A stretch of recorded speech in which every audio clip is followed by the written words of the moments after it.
என் கூட யாரும் இல்ல, போறதுக்கு இடம் அழுதுகிட்டு நீ தனியா போவில்ல, அப்ப அந்த முருகன் என்ன பண்ணுவானா, டே இருடா நான் இருக்கேன்னு உங்களுக்கு முன்னாடி கையில வேலோட நடப்பானா.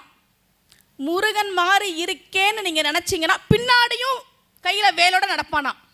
அட இதுவும் முருகன் மாதிரி இருக்கேன்னு நினைச்சா உங்களுக்கு வலது பக்கத்துலயும் கையில வேலோட இருப்பானா. இந்த பக்கம் திரும்பி பார்த்தா இடது பக்கமும் கையில வேலோட இருப்பானா. அருணகிரியார் பாடுகிறார், திருத்தணியில் உதித்தருளும் ஒருத்தன் மலை விருத்தன துளத்தில் உரை கருத்தன்மையில் நடத்துகுகன் வேலே, தனித்து வழி நடக்கும் எனக்கு வலத்தும் இடத்தும் இரு புறத்தும். நீ தனியா இல்லடா, நான் இருக்கேன் உனக்குன்னு முருகன் உங்களை சுத்தி 4 பக்கமும் கையில வேலோடு வந்து நிற்பான் என்று அருணகிரியார் பாடுகிறார்.